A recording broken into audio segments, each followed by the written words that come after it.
Bienvenidos al Cartel Paranormal de la Mega. Cuando el reloj marca las 10 en punto de la noche, domingo a jueves, nos conectamos con lo paranormal. Un espacio de 2 horas donde hablamos de esos temas que no tienen una verdad absoluta, una verdad comprobada, donde usted es dueño de su propia verdad, donde usted, espero que no venderle nada a través del programa, sino simplemente que usted escuche y saque su propia conclusión de lo que oye aquí. Que lea más, que investigue si le interesa alguno de los temas que se tocan con alguno de los invitados. Chévere leer sus comentarios, opiniones de los diferentes temas. Los pueden hacer a través de redes sociales, no es para que peleen ahí de algunas creencias o algo, sino para que participen. Hoy es miércoles, es 15 de noviembre del año 2017 y tendremos unos invitados de lujo en la noche de hoy. A segunda hora estará Juan Jesús Vallejo, hablando al parecer de los vikingos, aprendiendo más de los vikingos, quiénes eran, dónde vivían. Cualquier pregunta que usted haga no es absurda, no es boba la pregunta. Yo siempre he dicho que es estúpido el que no pregunta, mas no hay pregunta estúpida. El preguntar, oiga, ¿todavía hay vikingos en algún lado? ¿Quiénes eran? Bueno, en fin, todo lo de vikingos será a la segunda hora. Ya les voy a contar que estaremos hablando esta primera hora. Pero desde ya en redes sociales los invito también a que respondan a la pregunta del día. Esto de la pregunta del día se publica en una cuenta que maneja el Cartel Paranormal, que es @elLibroDelCartel, que espero que se unan, @elLibroDelCartel en Instagram, pero obviamente su respuesta la puede dejar en Instagram o la puede dejar en Twitter, no hay problema. La pregunta de hoy, que es gracias a @sexita_ms, ¿se puede viajar en el tiempo? Esa es la pregunta de hoy, ¿se puede viajar en el tiempo? Pueden comentar ya con el numeral Cartel Paranormal, numeral Cartel Paranormal. Es el numeral que se está usando a partir de este momento. En las primeras 2 horas estamos usando otro que lo vean ahí de tendencia, Tutaina, en el cartel, pero ya mismo Cartel Paranormal. Todos sus comentarios, numeral Cartel Paranormal. ¿Se puede viajar en el tiempo? ¿Qué opinan ustedes? Numeral Cartel Paranormal. Antes de saludar a mi primer invitado y empezar a hablar con él de un espectacular viaje, una experiencia muy buena que tuvo y que nos enseñe más de dónde estuvo y todo. En Instagram, @elLibroDelCartel, por ejemplo, acá nos dice, y así voy saludándolos a lo largo del programa, no al final decir, ay, gracias a no sé quién, y leer un poco de nombres, no, chévere leer su nombre cuando participe. Por ejemplo, Fabián Ricardo 1990 dice, yo creo que sí es posible, pero aún no tenemos la tecnología, aunque creo que ya hay algunos científicos que tienen información. Es por eso que hay una ciencia que trata de entender o explicar la materia, la mecánica cuántica. Para mí es muy difícil de entender. Nicolás CR me dice, desde mi punto de vista es algo que podemos hacer nosotros mismos en nuestros recuerdos, sueños o esperanzas del futuro. Es algo que se desea experimentar y en muchos casos para cambiar un algo, esa cosa que quisiéramos ver diferente en nuestras vidas. Palacios Eddie dice, sí, cada uno de nosotros viajamos al pasado cuando recordamos y al futuro cuando nos ponemos una meta y cumplimos. Bueno, sigan opinando, ¿podemos viajar en el tiempo? ¿Se puede viajar en el tiempo? Monseñor Andrés Tirado esta noche nos acompaña mejor un ratico aquí. ¿Cómo me le ha ido, padre? Andrés, ¿cómo van? Muy bien, un saludo muy especial a todos. Dios siga derramando bendiciones en abundancia. Está recién desempacado de Brasil, ¿no? Bueno, hace ya unos días por acá. ¿Cómo le fue? Allá fui a calentarme un ratico. ¿Qué estuvo haciendo por allá? ¿Qué tenían? El primer Congreso Internacional de Arqueología Bíblica realizado por la Universidad Hebraica y el Instituto Morián, que es un instituto muy importante, y lo realizaron en San Paulo, en un campus de la Iglesia Adventista. Eso es un campo súper espectacular allá, eso es estilo americano, como las universidades americanas que viven internos y hay todo lo que usted quiera. Campos, piscina, todo lo que usted quiera. Sí, ya que usted tuvo la oportunidad de ir a Brasil, padre, y siempre me gusta que pensar de pronto, no todo el mundo sabe, no todo el mundo tiene la oportunidad de viajar. Por ejemplo, y hablando del tema de la religión con usted en este momento, ¿cuál es la religión allá que domina, por ejemplo, así, la dominante en Brasil? Bueno, es que es complejo porque cada ciudad tiene como porcentajes diferentes. El protestantismo, evangelismo, evangélicos tiene un 40-50%. ¿Así de fuerte? Sí, claro. Después sigue el espiritismo, la macumba, la santería, el palo mayombe y todas esas, póngale un 20% y un 30% el catolicismo. Lo que pasa es que el catolicismo está muy regado y en ese catolicismo hay muchas vertientes, digamos católica, apostólica y romana es un 20 y algo de por ciento, el resto son ortodoxos, anglicanos, véteros, independientes. Hay mucha, lo que pasa es que Brasil ha tenido una mezcla muy interesante y de las Primera y Segunda Guerra Mundial llegó mucho europeo y trajeron muchas cosas, ¿no? Y la presencia indígena y la presencia africana fue muy fuerte en Brasil en ciertos sectores, ¿no? Entonces Brasil está dividido en el norte, que son, digamos, los negritos, familia, ¿oís? Sí. Y de ahí para abajo, pues colonias europeas, alemanas, italianas, Entonces que rigen bastante. es más fuerte este tema que muchos resumen La en llamarlos como la es brujería súper, que el súper, catolicismo. súper. Claro, porque es que allá, ahí es el famoso sincretismo, la fusión entre las diferentes, digamos, para que entendamos un poco, el vudú, la santería, la macumba, todas estas líneas no son iguales, son diferentes. Digamos que el pueblo africano tiene diferentes pueblos y esos pueblos tienen tradiciones y formas de hacer brujerías diferentes. Y llegaron, digámoslo, a Brasil y se sincretizaron, se fusionaron con tradiciones indígenas, tradiciones locales. Portugueses, españoles también trajeron sus cosas. Y como pues Brasil ha sido un punto muy estratégico en Sudamérica, pues de muchos lados, ha cogido mucha fuerza y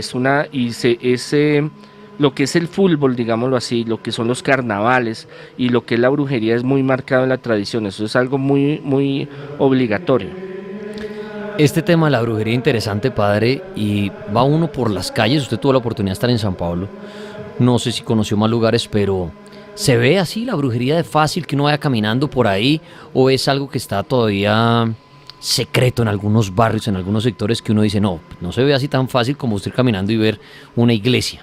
¿O si se ve así por las calles? Lo que pasa es que Brasil es muy bonito, hay ciudades muy bonitas y hay lugares como México. Usted va a México y usted le dice, mire, está en la calle de los brujos. Ok. Todo lo que usted encuentra ahí es brujería. Sí. Y entonces en Brasil hay lugares donde usted va y encuentra todo lo que quiera. Le dicen, hermano, le convierto a su suegra en un sapo, le desaparezco, Todo. le hago, le quito, le pongo. Y digámoslo así, se maneja, todo el mundo sabe que hay sitios, hay lugares, hay gente que se dedica a esto y lo ven muy normal, lo ven como decir, voy a donde el esteticista, voy donde el odontólogo, voy donde el arquitecto. Sí, son cosas que no es como acá, ay, ¿cómo así? ¿Usted va a ir allá? Uy, ¿cómo? No, tenga cuidado. No, allá es una cuestión mucho más cultural y tanto es tan natural, digámoslo así, ya espontáneo, que van donde los brujos hacen sus vainas y después salen a la misa o al culto evangélico o cosas que no tienen nada que ver, pero que allá lo supieron, digámoslo, como unificar. Es como, por ejemplo, cuando hay carnavales, que es un desfogue de todo, pero al tiempo está la iglesia y bueno, vamos a la misa y después nos vamos a pasear y vamos al carnaval y después voy donde el brujo y hay tradiciones, abuelos, padres, hijos, que son muy marcadas allá.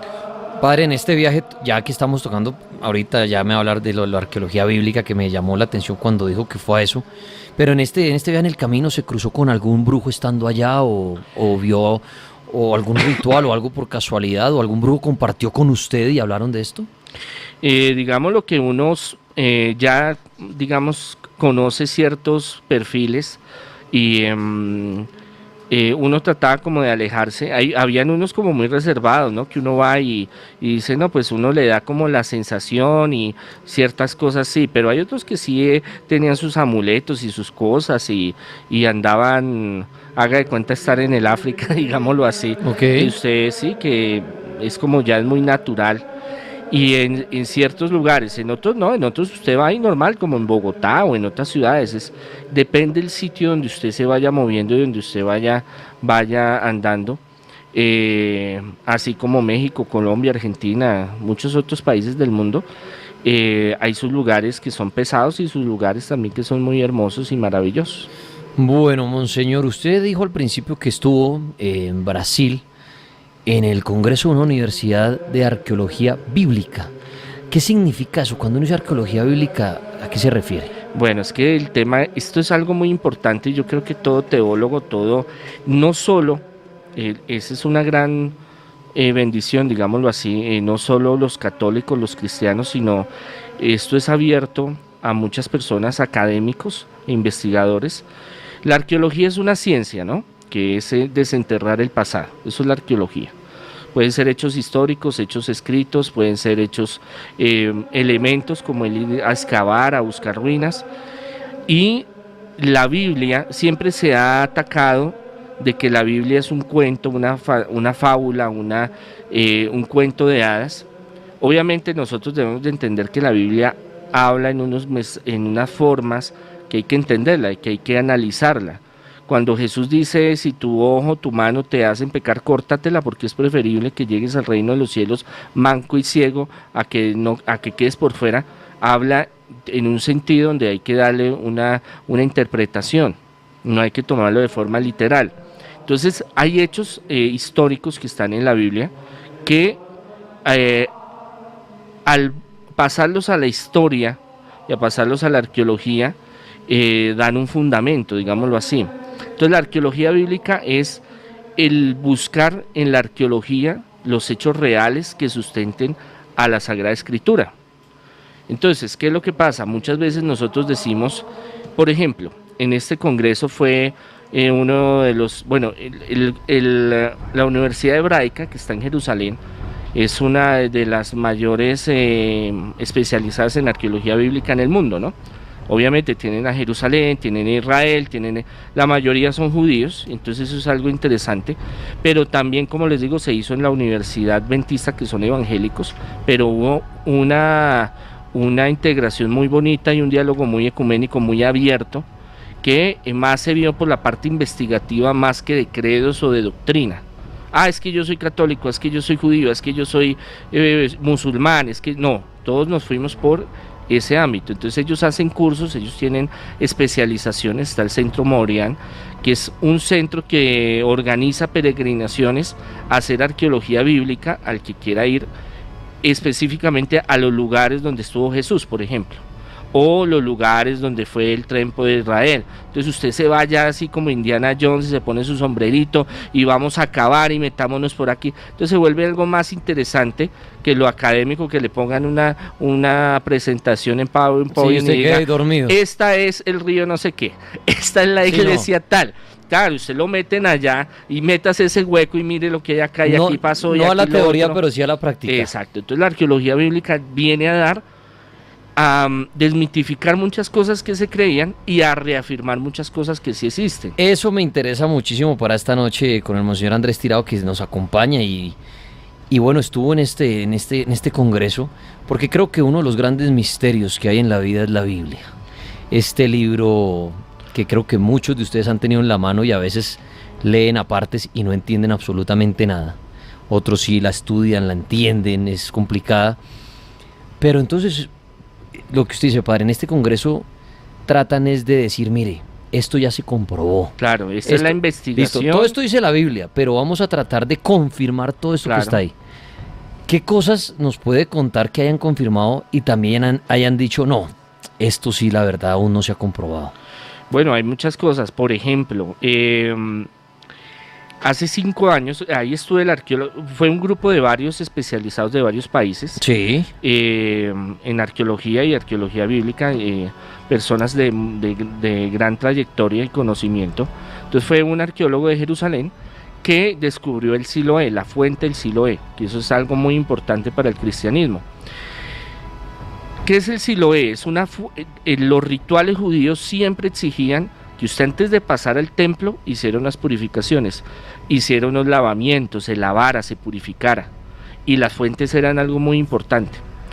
Jesús hace uno de los milagros más fundamentales, coge barro, escupe, hace 2 bolitas y se la pone en los ojos al ciego, y le dice, vaya al Siloé, que es un estanque grandísimo, y se baña los ojos ahí, y después se va al templo y da su ofrenda por la sanación que yo le voy a realizar. Y entonces sí, listo, no sé qué, el cieguito va andando y llega hasta la fuente, era un ciego de nacimiento, y se lava en la fuente con esa agua, inmediatamente puede ver. De ahí entonces, aleluya, bendito sea el Señor, llegan fariseos, saduceos a montársela, a decirle, hermano, bueno, ¿qué pasó? ¿Quién lo sanó? Que no sé qué. No, el Señor de allá, que es el Señor, que es el Mesías, y él me sanó y no sé qué, pero ¿cuál Mesías? ¿Que cómo fue? ¿Que sí sé más? Sí. ¿Y usted acaso no era ciego de nacimiento? ¿Y cómo viene a hacer esto? Entonces él fue y va y paga su ofrenda al templo por ese milagro. Cada milagro o algo extraordinario se daban ofrendas al templo. Resulta que por muchos siglos se pensaba que no existía. Y haciendo una excavación en una casa tenía problemas de goteras y tenía problemas de alcantarillado, empiezan a profundizar y la encuentran. Entonces dan relatos, o sea, eso confirma de que sí existía la fuente. Por lo menos existía la fuente donde dicen que el cieguito se sanó. Y era una fuente muy importante porque el rey David la mandó a hacer especialmente para muchísima gente que fuera. Eso no era pequeño, eso era una piscina olímpica, para que me entiendan.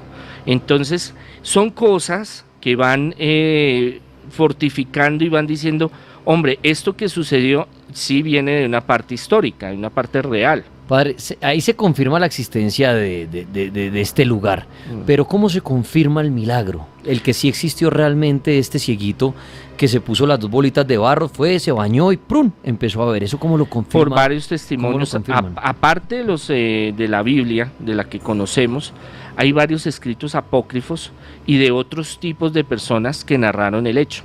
Lo narran de diferente forma y en diferentes lenguajes, unos en griego, unos arameo, unos hebreo, pero ya al pasar el tiempo y a unificar esas tradiciones con el hallazgo arqueológico de la fuente del Siloé, pues uno dice, hombre, maravilloso. Ahora, por ejemplo, de Moisés se decía que no existía, que eso era mito, leyenda, porque toman desde los egipcios y de los griegos 2 versiones parecidas a la de Moisés. O sea, el cuento de Moisés ya era más antiguo. Que el niño que lo iban a matar, que lo metieron en la cesta y lo mandaron río abajo, y entonces, la reina llegó y dijo, tan lindo, el niño tan lindo, venga, me lo llevo. Resulta, todos los arqueólogos decían que Moisés, no había pruebas contundentes de que Moisés había existido. Encuentran una estela, una piedra grandísima, porque los egipcios llevan un control muy profundo de la historia de ellos.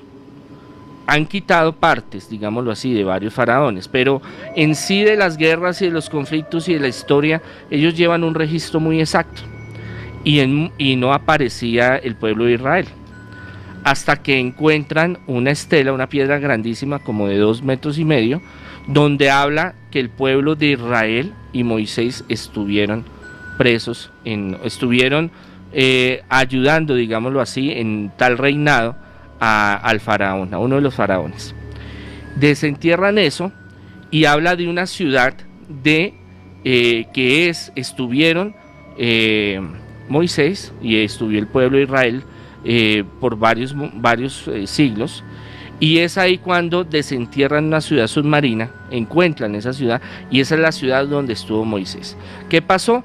Que esa ciudad se hundió, y entonces pensaron que el cuento de Moisés era una fábula, era un mito, una leyenda.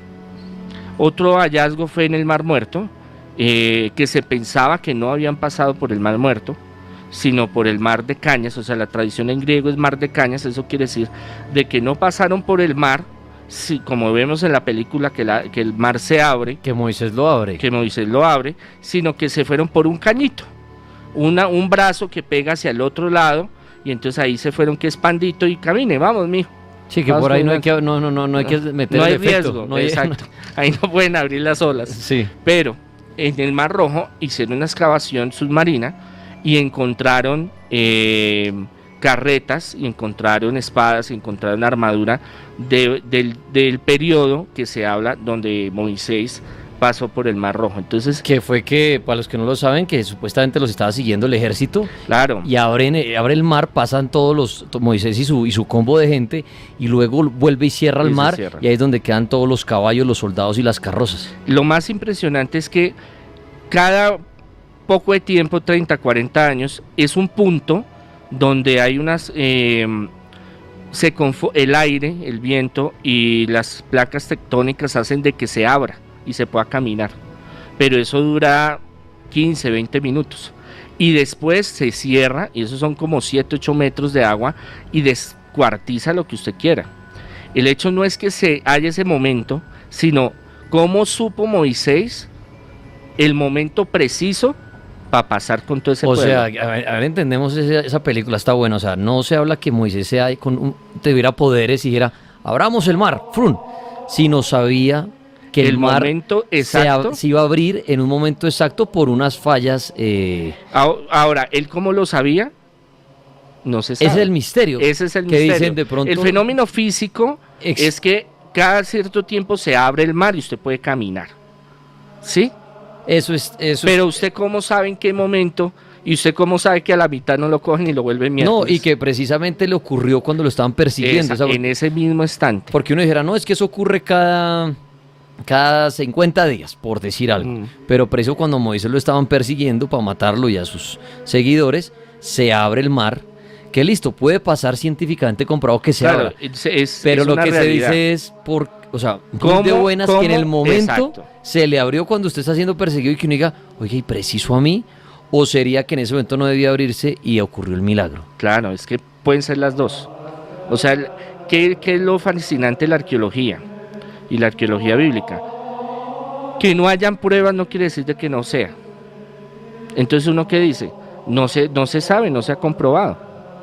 ¿Sí me comprende? Sí, señor. O sea, usted no puede, eso es lo que le da el fundamento de que le dice a usted no puede juzgar ni usted puede adelantarse a decir que no es realidad o que no pudo hacerlo. Como el estanque de Siloé. Ah, no, es que no se encontró, no existe. No se ha hallado, que es diferente. Pero puede ser que esté, y lo hallaron. Lo de Moisés es el mismo cuento. Ah, no, es que ese no existió. Es que eso es una mitología. Ah, no, es que ese es un pueblo que lo mandaron para el desierto y allá se inventó la historia. Aquí llegó y dijo, no, es que fuimos sacados por Moisés. Y pasamos por el río y pasamos por el mar y pasamos... ¿Y usted en lo personal, padre, cree que el mar se abre por un milagro que Dios le abre el mar a Moisés, o porque en ese momento científicamente el mar se tenía que abrir y el paso de buenas? Las dos. Es que mire, el poder de Dios es tan grande que usted no puede decir de que no. Los fenómenos paranormales existen. Yo he estado donde han habido sanaciones, liberaciones, fenómenos que la ciencia no los puede explicar. Entonces puede Dios en ese momento abrir el mar. Eso no lo veo descabellado. Que también Él pudo haber llegado y un fenómeno natural se dio y Él pasó. En ese mismo instante. En ese mismo instante, Muy claro, de buenas. claro, se puede dar. Todo se puede dar. Como dice la física cuántica, todo se puede organizar. Ahora, el estar ahí en ese momento tiene que ser providencial, tiene que ser la mano de Dios. Bueno, Porque para que Moisés llegue, movilice, haga todo un proceso, que es que eso es interesante. sí, él hizo movió todo, un hizo poco toda una de gente. cantidad de cosas por un buen tiempo, a estar en ese momento, a esa hora, en ese instante, que se dio el milagro. Sí, o si no es cierto, pues quedan ahí atrapados y dicen, bueno, Claro. este loco nos llamó acá, vienen Y a matarnos ¡pum! y mira el mar. Claro, como quedaron el ejército del faraón, que se pensaba que eso era un mito y leyenda, y van y escarban, porque es que buscaban era un barco. Lo que pasa es que ahí eso es otra cosa, los egipcios, bueno, hay la arqueología oficial, ¿no? Y hay otra que es la especulativa, que es la que estamos todos los días mirando y conociendo cosas. La que Entonces, aún no ha llegado a una conclusión. exacto.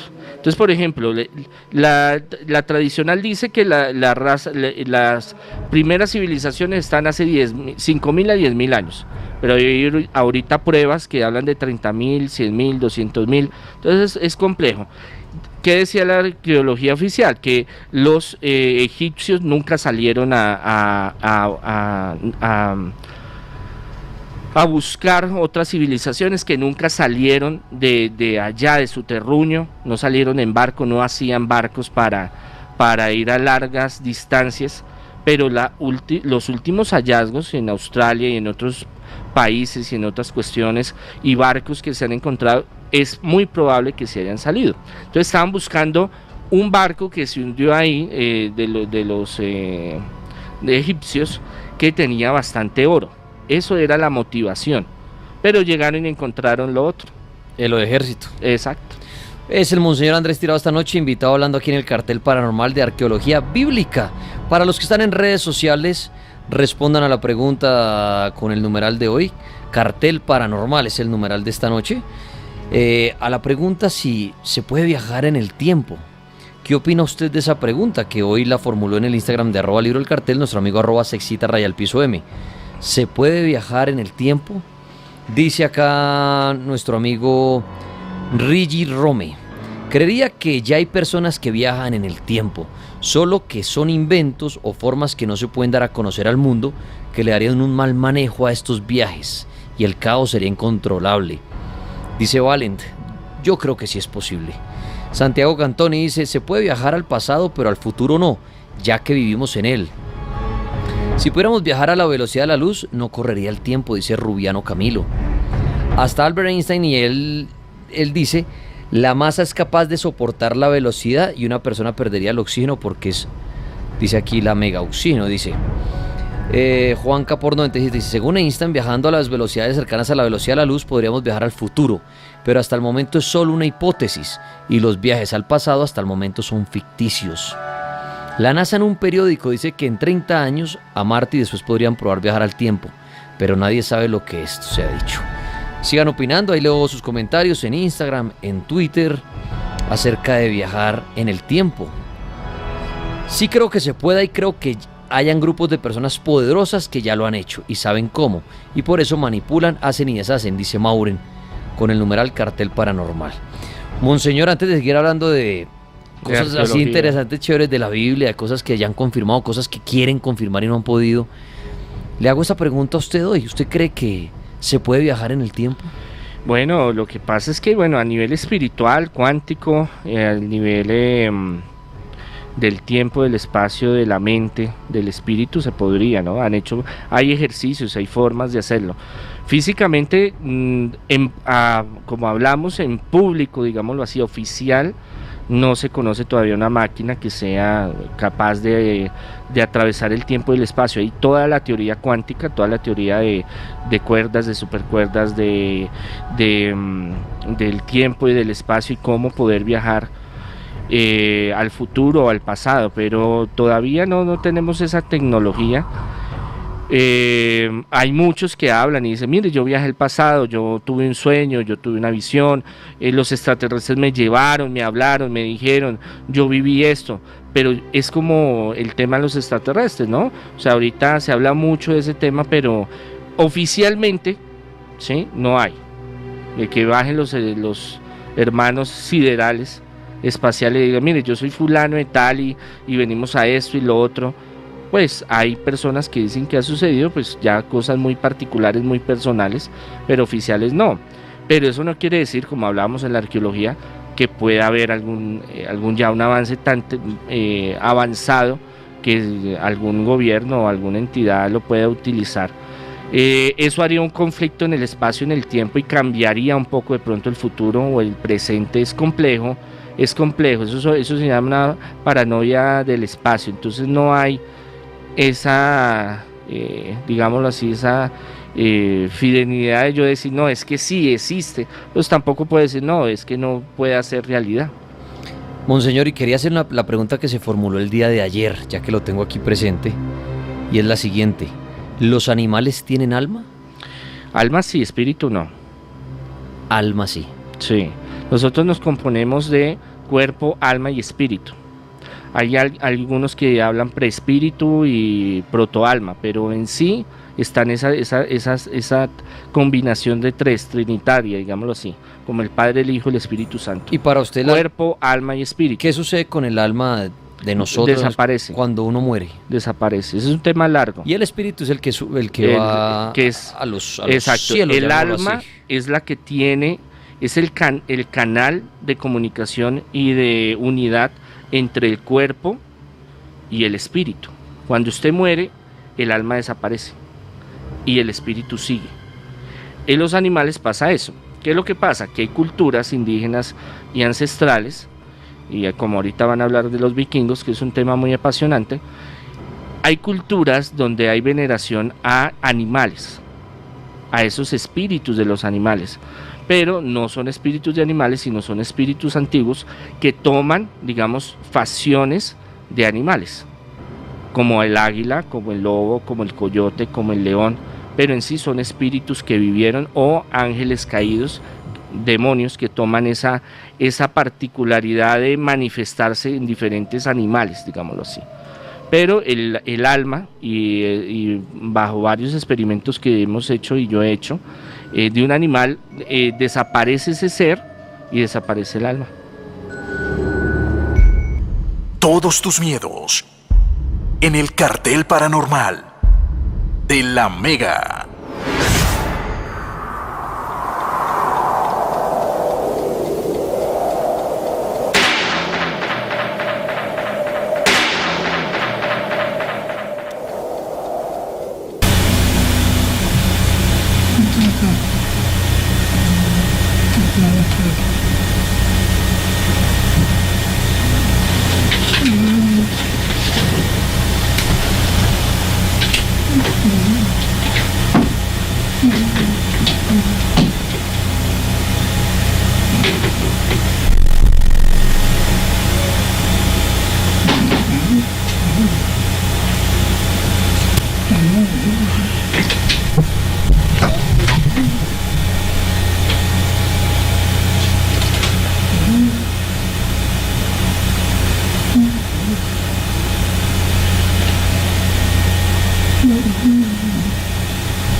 El mundo paranormal se apodera de tu radio. Este es el cartel paranormal de La Mega.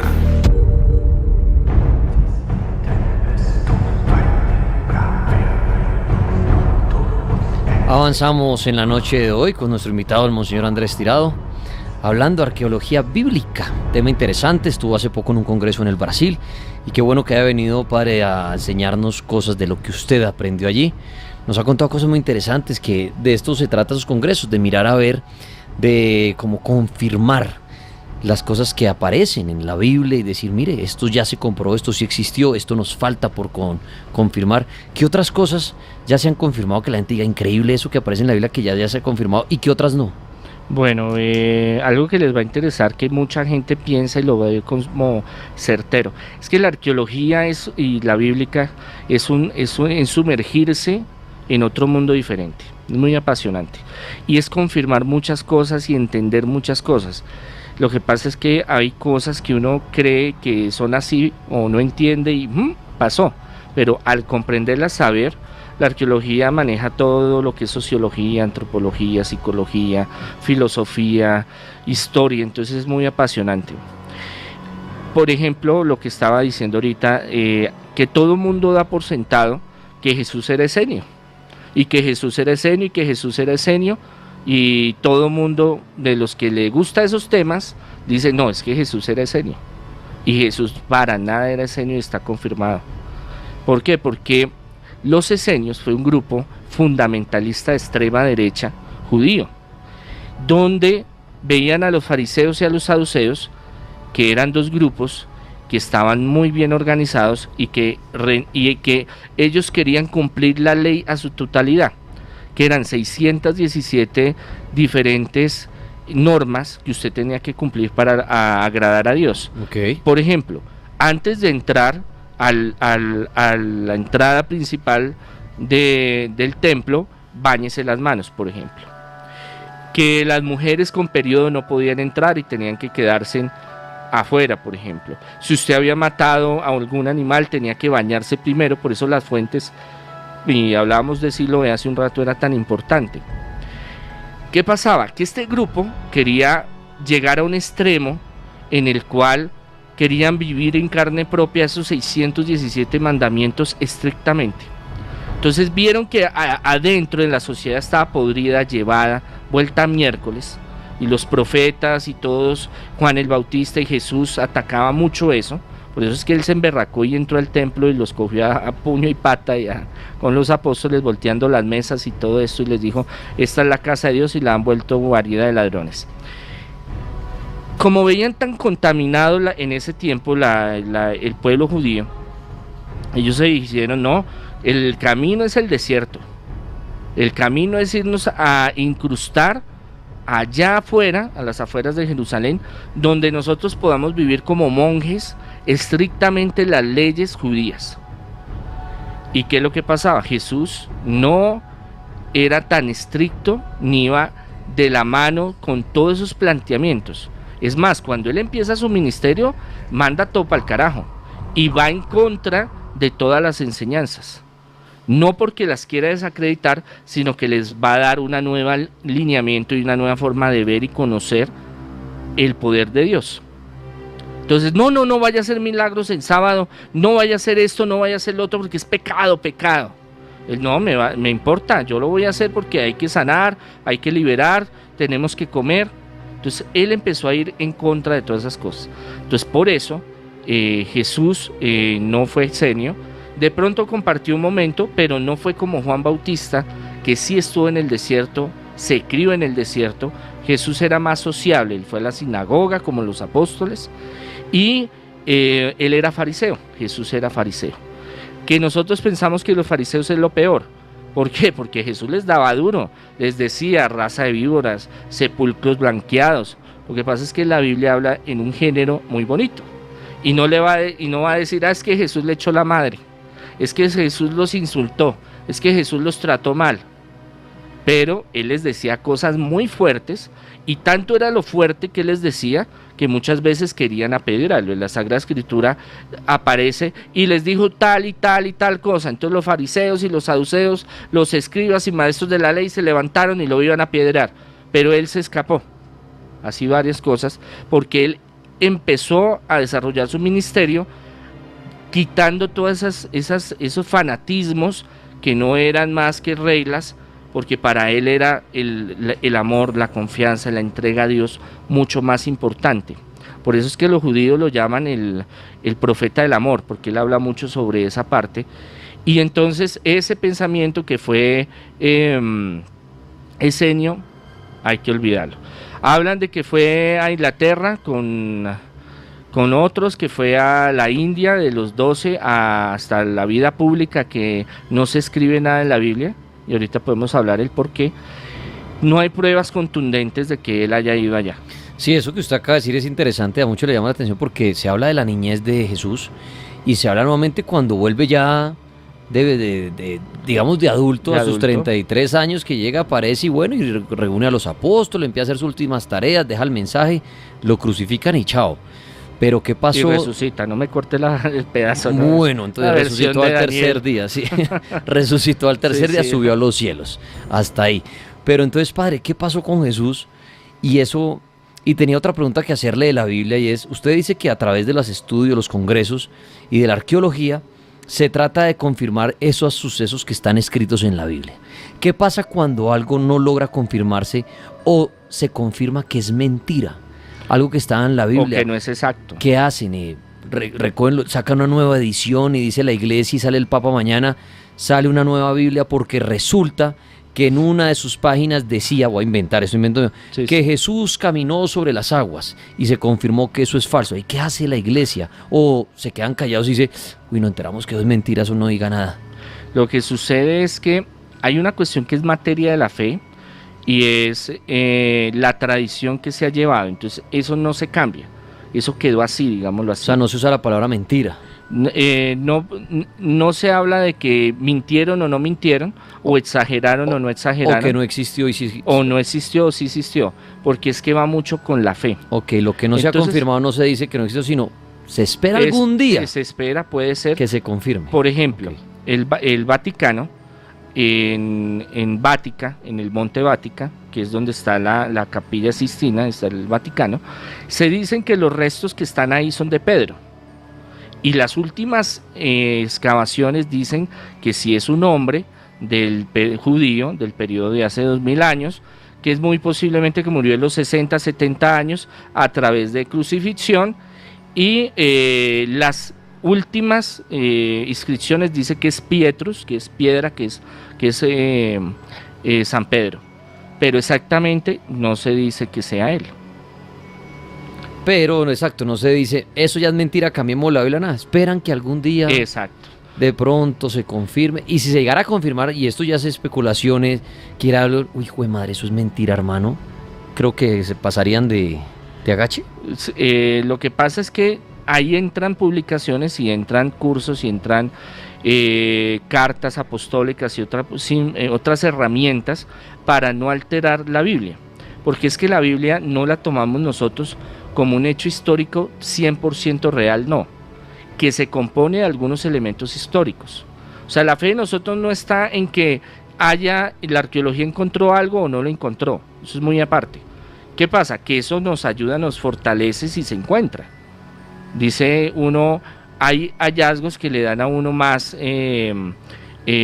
confianza, digámoslo así, Ok, de la ya. tradición. Ya entiendo. Por ejemplo, los rollos de Qumrano del Mar Muerto, de los esenios, cuando los encuentran, en el 47 un beduino estaban por ahí y había muchas cuevas, ellos guardaron en urnas de barro, y el chino casposo coge y bota un guijarro, pedazo de piedra, y por allá se escucha ¡pa! Rompió algo. Entraron y encontraron una biblioteca enorme que, basados a los escritos actuales, tienen mucho que ver.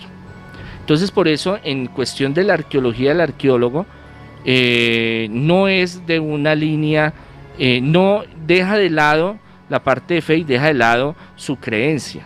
Por eso es que hay arqueólogos islámicos, judíos, adventistas, católicos, hebreos, bueno, hay de todo. Y se trabaja más en las investigaciones y los hallazgos como están, no tanto para atacar la tradición o confirmarla, sino que este hallazgo salió así. Bueno, interesante todo lo que dice el monseñor. Y antes de que se nos acabe nuestra hora, monseñor, usted dijo algo importante. ¿Qué pasó con Jesús? Usted dice, se conoce en la Biblia hasta los 12 años. ¿Y qué pasa de los 12 a cuando vuelve y aparece? Ya grande y mechudo, dice, bueno, llegué, volví. Bueno, ¿Qué se hizo? ahora podemos más tarde hablar un poco de cómo Jesús físicamente era. ¿Qué pasa? Nosotros debemos de comprender que el pueblo, usted para entender el cristianismo tiene que conocer el judaísmo, los judíos, que eso es otro cuento, ellos son totalmente diferentes a como somos nosotros. Y usted quiere aprender cómo es Jesús, pero es que Jesús fue judío, los apóstoles fueron judíos. La primera expansión del cristianismo fue a través de los judíos. Entonces, si usted quiere entender cómo era Jesús, tiene que entender cómo era el pueblo judío. Y ellos no piensan igual que nosotros. En la forma literaria en que ellos escriben, ellos tienen una forma muy diferente a como nosotros escribimos. ¿Cómo se maneja? Nosotros en Occidente nos enseñan, y los que se acuerden, principio, medio y final, principio, nudo y desenlace. Entra un personaje hasta que termina. ¿Sí me comprende? Para ellos no. Para ellos es un cielo abierto donde están todos los personajes, y si quiere bajar uno y lo mete, lo deja un ratico y después se va. Él no tiene que usted explicarle, él llegó así, se portó así, se murió así. No, no hay una no debemos de ver los textos de la Biblia con una cronología exacta. Ellos van escribiendo, y sobre todo los evangelios se escribieron tratando de dar el punto ideológico de Jesús. Por eso dice: Jesús sanó al ciego, Jesús liberó al poseído, Jesús caminó sobre el agua. No tiene un contexto. Jesús y sus 5 primeros años, Jesús y los 10 años, Jesús y los 20 años.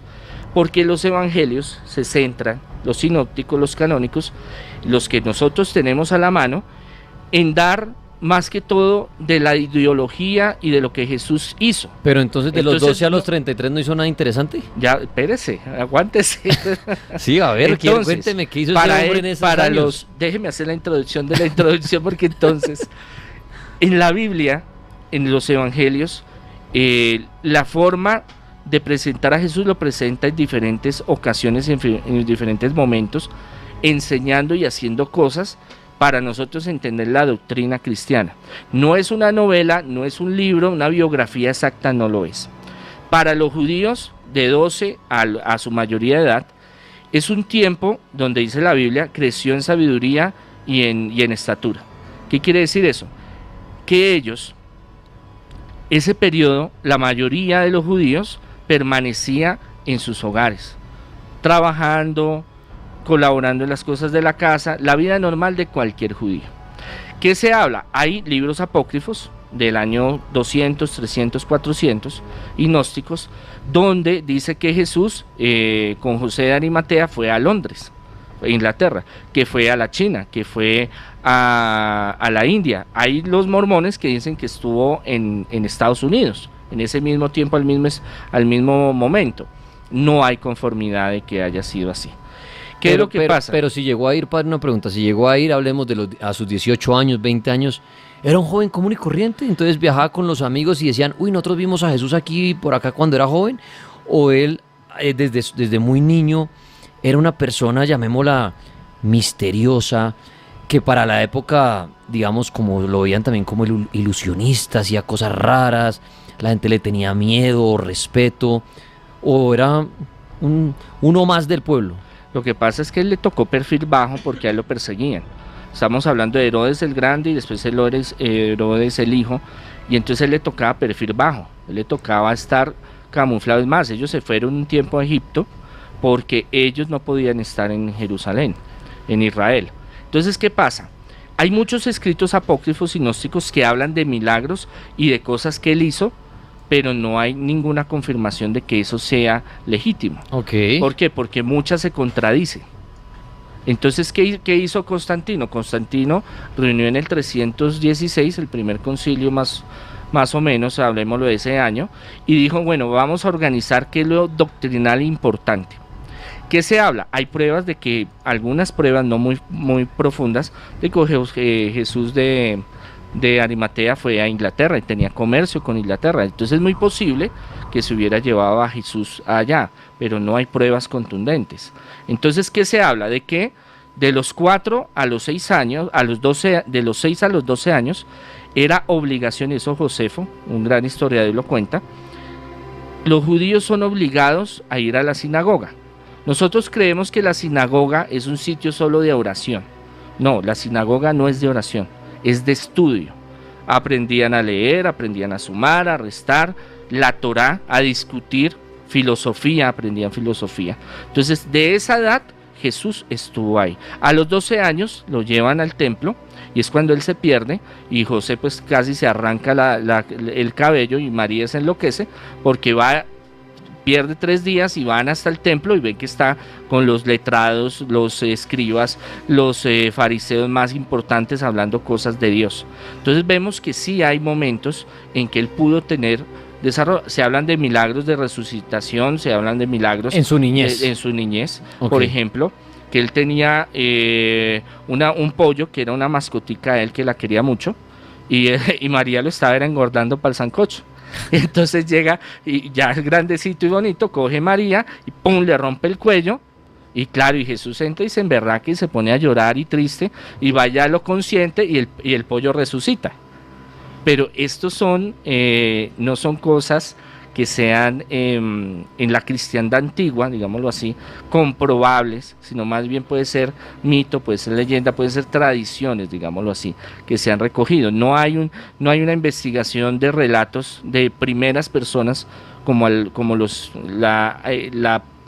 transcurso de los 70 años a escribir después de la resurrección de Jesús, porque los evangelios no se escribieron ya. O sea, no había aquí como un periodista, Daniel, venga, estamos aquí con Jesús, allá sí, acá está Pedro, está Juan, está Lucho, venga, ¿qué pasó? Cuéntenos, denos su primera entrevista, que caminó por las aguas, venga. Pero entonces a los 12, ya siendo como medio de boca en boca, la gente hablaba de él por los milagros, las cosas que hacía, pero entonces desaparece y vuelve a aparecer a los 33 años. A los 30. A los 30, pero digamos en la adolescencia de él, en su época de los 20 y pico de años, fue escondido, se le dio por viajar con los amigos por todo el mundo. Se habla de muchas cosas, pero no hay certeza de ninguna. ¿De qué hizo en esos años? ¿Qué hay de certeza? De lo que más se sabe es que vivió una vida muy normal. Le ayudaba a sus quehaceres a María. José se murió ya viejito y cuando él tenía como por ahí 14 años, más o menos en esa parte se maneja eso. No hay, para los que escribieron los evangelios, todos esos detalles son de curiosidad. Okay. Más no de salvación, no son doctrinales, no son de conocimiento sobre el trabajo de Jesús. Para los evangelios, para los evangelistas y los que escribieron después de ellos, terminaron de escribir los evangelios, para ellos era importante llevar el mensaje, lo doctrinal, lo que Jesús enseñó en sus 3 años de peregrinación. O sea, el fuerte de Jesús fue su niñez y luego de los 30 años sus 3 años. Exacto. Y el resto dicen, fue una persona común y corriente. Si hizo un milagro por allá en tal sitio y salvó a un perrito. Mire, son especulaciones. Ahí está el Evangelio de María, no María Magdalena, sino María, la mamá de Jesús, donde se dice que ellos se fueron a la India y que ella hacía milagros. Ella estando embarazada, pero no hay pruebas que usted pueda decir arqueológicamente fue así. Bueno, muy bien. Hay mucha especulación. Es, por ejemplo, cómo era Jesús físicamente. Entonces todo el mundo tiene la figura del Brad Pitt americano, entonces los ojos verdes, mechudo, alto, así como yo, guapote, ¿sí? Pero a la hora de la verdad y con las investigaciones, pudo haber sido negro, pudo haber sido de piel color oliva, como los judíos. No se sabe, aunque hay un relato de Poncio Pilatos del juicio, pero eso ya es apócrifo, donde habla de más o menos físicamente cómo era Jesús, y es parecido, digámoslo así, un poco más castaño el pelo, un poco más trigueñito, los ojos más color miel, digámoslo así. ¿Qué es lo que pasa? El problema de Israel es que todo el tiempo fue un sitio donde iba y venía gente, se mezclaron, o sea, la raza, y esto sí me perdona a los judíos, y por eso es que ahorita, después de las diásporas, de cuando entra el Imperio Romano y acaba todo y rompe el templo, eso en el año 60, y los manda para el carajo a todos, es cuando ya el pueblo de Israel se vuelve en diásporas, grupos por todo lado, y empiezan a decir, bueno, nosotros tenemos que ser raza pura, pero es que los judíos no, en su historia, desde que los coge Babilonia, desde que los coge Egipto, desde que es un sitio comercial, todas las razas están confundiendo, están viviendo ahí. Entonces no podemos decir es que Jesús fue exactamente de tal y tal forma. Ahora, si Jesús fue alto, bajito, gordo, negro, ojos miel, ojos negros, eso es lo que menos. Eso es milagro y todo lo que hizo. Sí, es como si, es que Jesús se comió a María Magdalena. O sea, eso no le quita, no le pone. Hablamos de un dogma que es verdadero Dios y verdadero hombre. Entonces, si decimos que es verdadero Dios, verdadero hombre, él también sintió deseos. Que se sepa que se la comió o no se la comió, eso es otro cuento. Pero eso no le va a quitar su divinidad o su mensaje o la tarea que él vino a hacer. ¿Usted cree que él dejó, para ir cerrando, linaje, ¿usted cree que él dejó los carolingios, hijos, nietos, no hay pruebas, familia? Puede ser, no hay certeza de que haya sido. Aún en la parte histórica, la parte arqueológica, más de uno quisiera que hubiera esas pruebas. Para mí hubiera sido genial que se hubiera metido con María Magdalena y tuvieran hijos, por ejemplo. Eso no le quita que sea Dios, no le quita que vino a dar su vida, eso no le quita nada, al contrario. Es más, un rabino judío, a él le dicen varias veces: usted es rabino, usted es maestro. El rabí es el maestro, es el más importante de la sociedad judía porque es el que enseña. No podía haber rabino sin mujer. Para la cultura del año primero, usted no tenía mujer, hermano, usted era objetivo militar, falso positivo, pierde el año. O sea, son cosas que la cultura a través de los siglos nos ha ido inculcando. Pero si tiene o no tuvo hijos, no se sabe, no hay. Hay mucha especulación, muchas investigaciones. Se habla de que con María Magdalena, que ya después no fue con María, sino con otra María, que fueron a Francia, que hay muchas cosas. Bueno, si tuvo sus novias, no tuvo sus novias, sus romances, lo que usted dice es lo de menos, lo importante ahora, fue lo que hacía. Sí, ahora usted se ve en la psicología de Jesús, él sabía muy bien para dónde iba y qué hacía y en qué iba a terminar. Lo vio en Juan el Bautista, lo vio con otros, él sabía que lo que iban a hacer con él era terminar matándolo. Entonces, si usted sabe que usted lo van a matar, ¿usted para qué deja hijos? ¿A quiénes son los primeros que van a perseguir? O se tuvieron que refugiar igual que él y desaparecer. Es posible, no se sabe, no hay pruebas. Bueno, padre Andrés, se nos fue esta hora muy chévere hablando de su congreso, Arqueología Bíblica, interesante. Ese tema de Jesús también da para rato. Creo que el hombre más misterioso que ha existido sobre la tierra. No tanto misterioso, sino apasionante. Y misterioso para mí, un hombre que se dice que resucitó el tercer día y subió a los cielos, claro. Eso lo hace bastante interesante. Sí, muy tramador el hombre. Bueno, monseñor, la gente que está interesada en contactarlo a usted para todo lo que usted maneja, sus temas de exorcismos, liberaciones, todos estos temas, ¿dónde lo ubican a usted, padre? Bueno, al 600-3445 en las tardes. En Bogotá, esa es la línea de Bogotá. En Twitter, Instagram, Facebook, YouTube, ahí aparece Congregación Sacerdotal Internacional Católicos Independientes, ahí pueden buscarme y en lo que les pueda colaborar con mucho gusto. Monseñor, gracias, que le va muy bien. El Señor los bendiga mucho. ¿Próximo viaje cuándo? Porque está viajando mucho. Ahí vamos a ir a Israel un día estos, en diciembre. Bueno, muy bien. Les cuento cómo nos va. Ya vengo con Juan Jesús, y de Jesús aterrizaremos en los vikingos.